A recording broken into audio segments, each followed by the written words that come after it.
Hey everybody, my name is Blain Thomas, and this is Small Business Talks.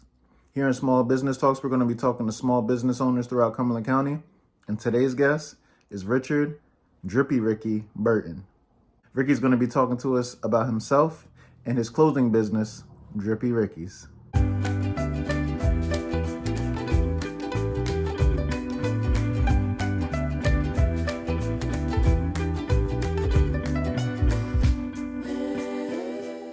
What jobs did you have before you started entrepreneurship? I had a few jobs, man. I was one of those journeymen. every job that I had, I always felt like I didn't want to be there. So Same. main jobs I had is I was always the delivery boy though. Yeah, Delivering food, delivering pizza. Made good money, and it was like easy work. So yeah, I did that. I did construction. I did demolition. I had my own lawn service business. Oh, yeah. I had a marketing group at one point. Yeah. I do taxes. I do paperwork for people. A little bit of everything. You know what I mean? A little bit of everything, for Yeah. real, for real. What made you look into entrepreneurship? Well, I always felt like one. I got tired of working for people. Like I said, every job I had, it felt like I didn't belong there. Yeah. It felt like this is not what I'm supposed to be doing with my life. Mm-hmm. So I went through a phase of trying a lot of stuff. Mm-hmm. I just always felt like I was a boss. I just didn't know what direction to put my energy in. Yeah. So, Tell me a little bit about your business, Drippy Ricky. well, Drippy Ricky started, well, my company name is called Superlit. I started selling clothes, started selling hoodies, t-shirts, and it was saying Superlit. That was my little logo and stuff. But, you know, as I started to learn, I started to realize like Superlit don't really hit all genres as far as the older crowd. So I had to like figure it out, you know what I mean? So I was just selling clothes for a while, selling merchandise, and I had the opportunity to come to the mall, and I needed to come up with a name. Yeah. I didn't want to use Superlit, so just playing with the name, and you know, just the culture is about drippy, drip, and all that. So I just played with the name and decided to come up with Drippy Ricky. So Drippy Ricky only been established for like 4 or 5 months. Yeah. And it just was a store name, but it's like everybody's starting to call me that and like that's what it is. So now it's your brand. It's my brand now, like for real. So that's how Drippy Ricky started. Yeah. Like for real. Just realizing like I needed a store name. Mm-hmm. Needed something catchy, something that I knew everybody wasn't gonna like. You know what I'm saying? But it's catchy. Yeah. And I just roll with it and ride with it. How long have you been in business? I've been in business. I quit my job back in February 2020. I started selling clothes in January. My business was established in March of 2020. That's how long I've been in business. How did you come up with the business name?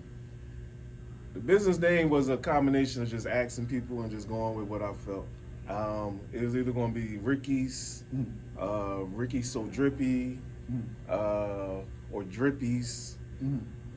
But just playing with the name, everybody just told me to go with Drippy Ricky. Drippy Ricky. What made you choose to start in the clothing industry? Well, that was a decision based on information that I got about learning how to do drop shipping. If y'all don't know what drop shipping is having a website with items on it that you physically don't have, but you have access to. And if your customers came to your website and actually ordered it, the other company will put the order together and mail out that particular item to that person. So I always knew about drop shipping, and one of the things I wanted to do with drop shipping, it wasn't clothes, it was actually electronics. So I knew about the drop shipping game, and I really wanted to dig deep into it. But at the same time, I just had started selling hoodies and stuff with my company name Superlit. So for me, it was like, all right, just combine the both, just having a website, a drop shipping website, mixed around having the clothes that you have. So I just started having like just hoodies and t-shirts on my website. And then I learned a lot more about, you know, how to really make a website and put items on there. So I started selling clothes online first. And that's how I got into the whole thing of just selling clothes, like it was all a drop shipping thing. And what made me get the clothes physically was COVID. COVID had happened. I started in March, and then like June, July, COVID was really messing up the shipping. So it was like everybody was ordering from our website, but it was taking real long for them to get their stuff. So I started feeling like I had to actually have the items on hand. Yeah.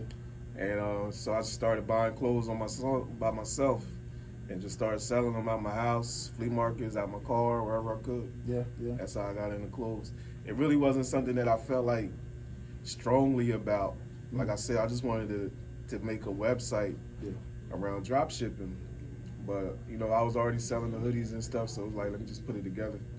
And I just been riding with it ever since. How did you get Drippy Ricky started? Well, Drippy Ricky's was started from me already having stuff. So Drippy Ricky's came when I had to open up the store. I needed a store name, so Drippy Ricky's was already started before it was even called Drippy Ricky's, to be honest. Yeah. It's just all a hustle, you know what I'm saying? Like getting these clothes in, just being a hustler. Yeah. What made you choose this location for Drippy Ricky's? Well, this location ain't a location I necessarily would have picked all the way around to keep it 100. But this location was the first one that came available, and it felt like a great situation as far as like, who wouldn't want to have a store in the mall, you know what I mean? Yeah, yeah. I particularly would like to be in another mall, but for me being my first time ever doing this, I feel like it was like perfect for me because it's like, this is a small mall, which allows me to sit back sometimes and actually learn and grow compared to like, you know, heavy traffic, and I'm not really like paying attention to the growth of it. And the mall opportunity came from, I was already in the mall under somebody else doing pop-up shops. You know, I was making a lot of money. Situation had went bad. I had left the mall, and the mall actually had called me, asked me if I wanted to come back. Okay. So ever since then, I ain't had a day off. I know how that goes. real. Who do you seek advice from, if anybody? I take advice from other business owners. When I go shopping, like I always ask like, who's the owner? And then I have these conversations with these business owners that are actually doing what I'm doing on an everyday thing. And those are the people that I take advice from now. Like people that are really in the position and people that are not just looking from the outside in telling me what they should do or what they would do. My advice comes from real business owners who've been doing it for like 20 years, 30 years. That's like when I first opened, one of the main things I kept hearing from all these business owners was like, run your store like a real store, not like a hangout. Yeah. That's where a lot of people was going wrong at, opening up stores, making it a little hangout. So from the door, I just started to get real disciplined about, you know, people that I'm hiring, people that I have around me, and what I'm doing in my outside life, because it all matters.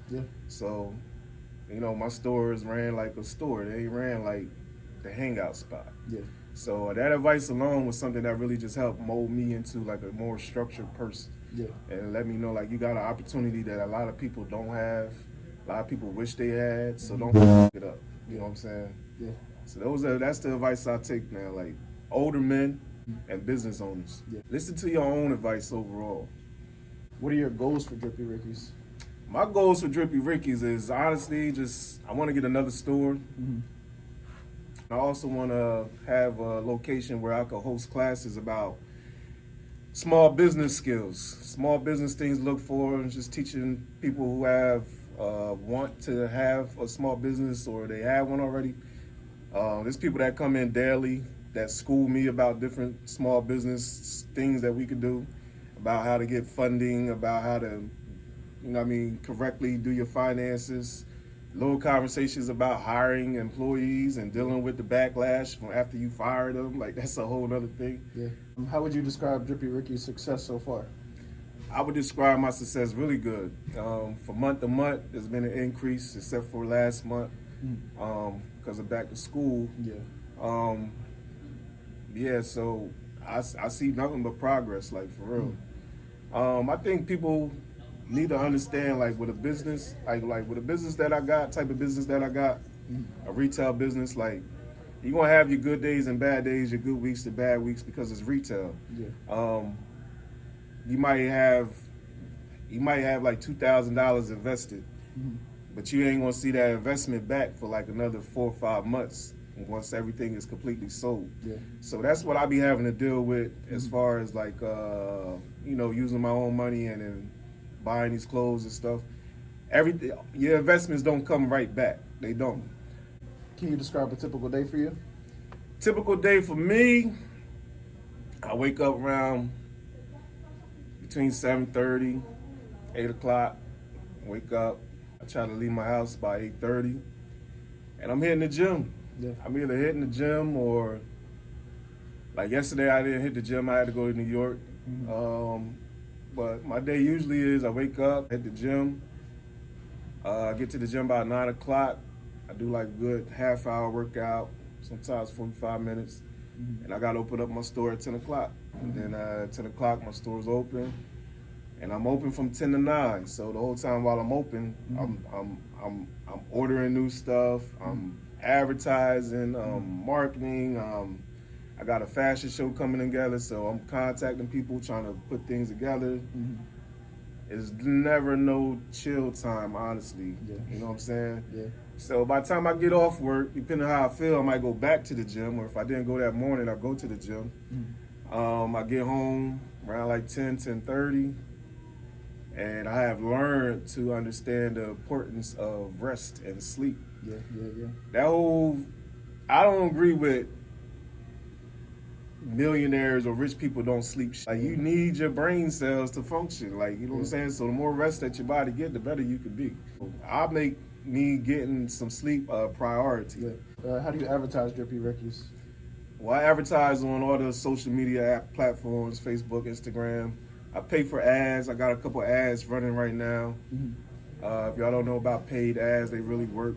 You can have them on Instagram or Facebook. One thing that I have learned as far as advertising, this is how I use advertising. All right, so I might advertise some clothes that I have. I'll upload some pictures, let everybody see what I got, whatever.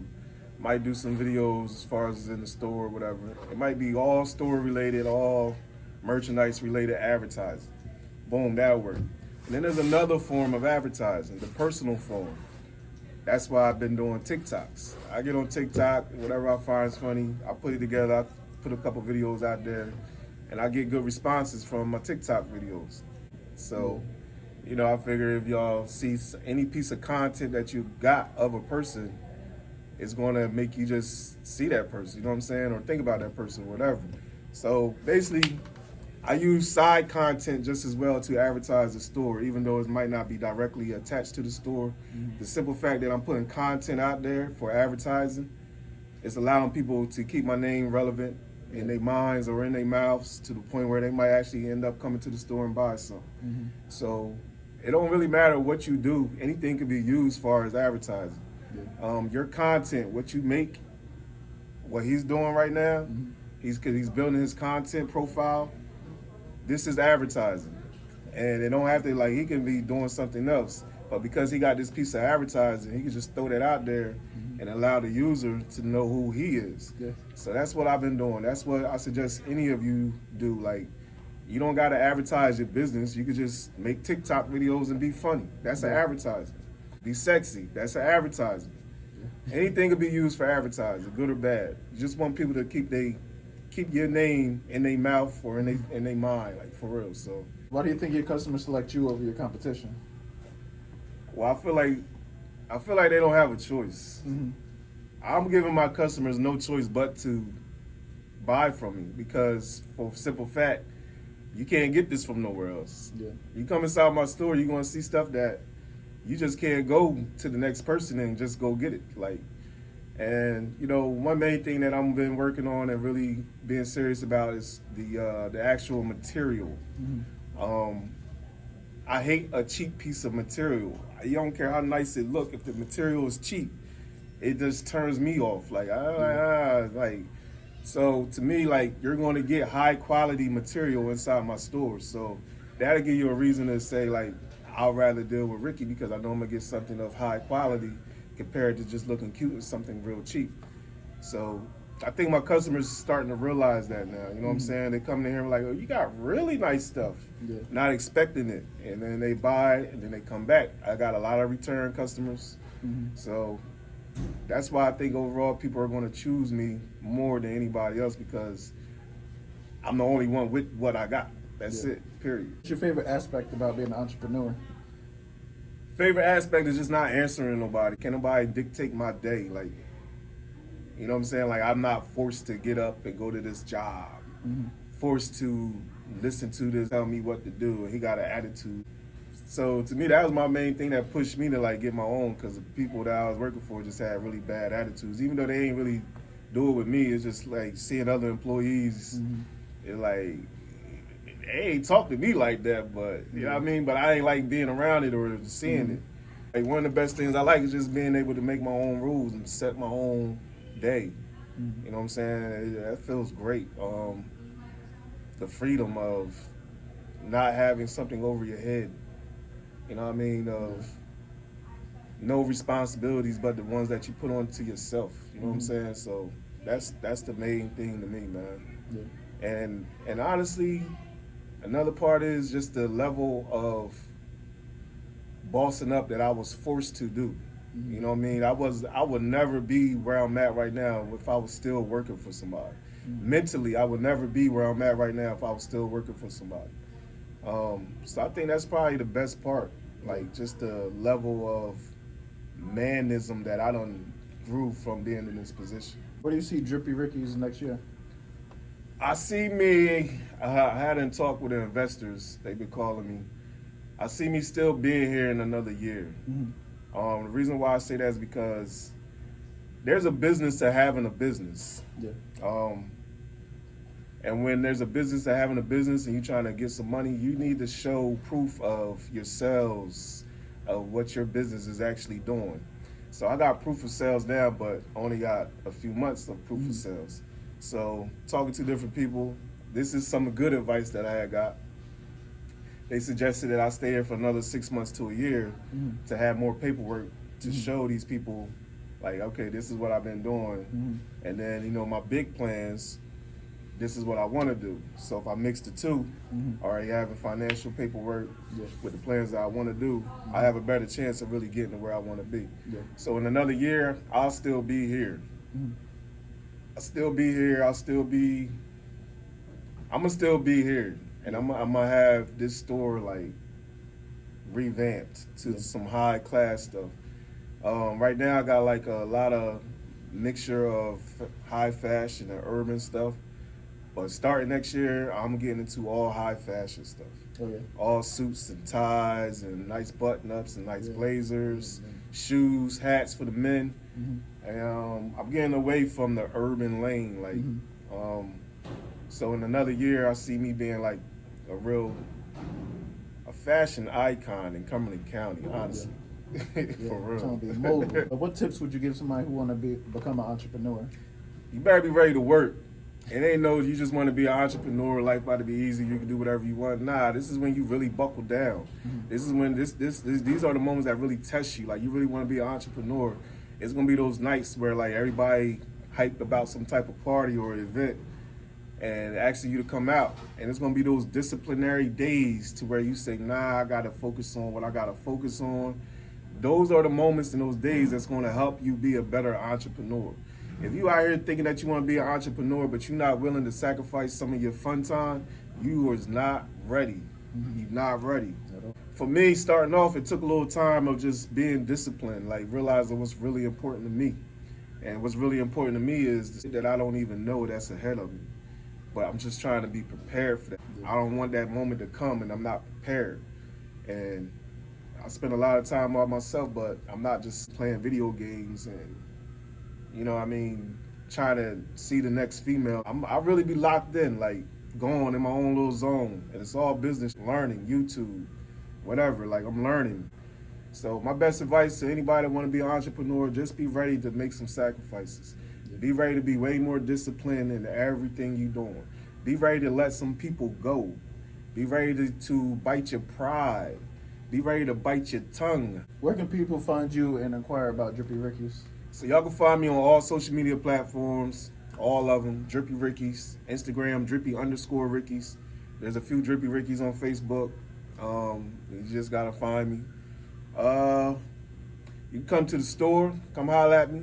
I'm in the Cumberland Mall, 3849 South Delsey Drive, Violin, New Jersey. I'm right across from Cinnabons. But like I said, y'all can just find me online. Anything. all platforms, Drippy Ricky's. All right, man, I appreciate the time for you doing this. Appreciate the energy. And, yeah, we definitely got to do something again soon. Definitely do. All right, and again, my name is Blain Thomas, and I'll see you guys on the next one.